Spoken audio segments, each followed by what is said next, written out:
नमस्कार। आज हम जानेंगे 19वें श्लोक का अर्थ। वश में किया हुआ चित्त ध्यान काल में जब एकमात्र परमात्मा में ही अचल स्थित हो जाता है, उस समय उस चित्त की कैसी अवस्था हो जाती है, यह जानने की आकांक्षा होने पर भगवंत कहते हैं। श्लोक 19। यथा दीपो निवातस्थो नेंगते सोपमा स्मृता योगिनो यत चित्तस्य युञ्जतो योगमात्मनः। श्लोक का अर्थ, जिस प्रकार वायु रहित स्थान में स्थित दीपक चलायमान नहीं होता, वैसे ही उपमा परमात्मा के ध्यान में लगे हुए योगी के जीते हुए चित्त की कही गई है। जैसे सर्वथा स्पंदन रहित वायु के स्थान में रखे हुए दीपक की लौ थोड़ी भी हिलती डुलती नहीं है, ऐसे ही जो योग का अभ्यास करता है, जिसका मन स्वरूप के चिंतन में लगता है और जिसने चित्त को अपने वश में कर रखा है, उस ध्यान योगी के चित्त के लिए भी दीपक की लौ की उपमा दी गई है। तात्पर्य है कि उस योगी का चित्त स्वरूप में ऐसा लगा हुआ है कि उसमें एक स्वरूप के सिवाय दूसरा कुछ भी चिंतन नहीं होता।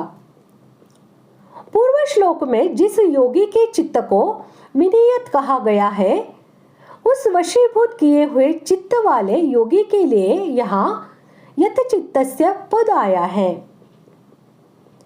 कोई भी स्थान वायु से सर्वथा रहित नहीं होता। वायु सर्वत्र रहती है।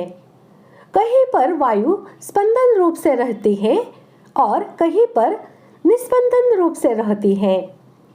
इसलिए यहाँ निवातस्थ पद वायु के अभाव का वाचक नहीं है, प्रत्युत स्पंदित वायु के अभाव का वाचक है।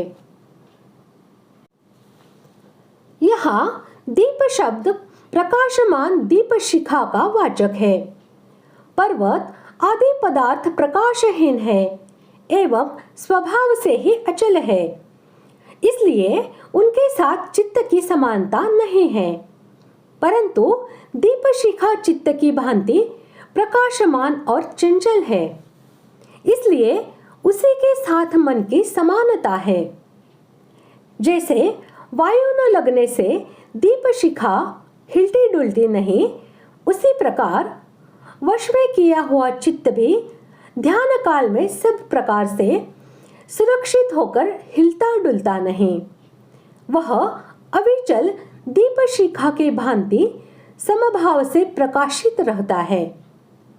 इसीलिए पर्वत आदि प्रकाश रहित अचल पदार्थों की उपमा न देकर दीपक की उपमा दी गई है। जीता हुआ चित्त ही इस प्रकार परमात्मा के स्वरूप में अचल ठहर सकता है, वश में न किया हुआ नहीं ठहर सकता। इसी बात को दिखलाने के लिए यत शब्द दिया गया है।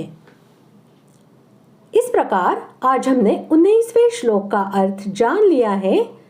अगले भाग में जानते हैं 20वें श्लोक का अर्थ। धन्यवाद।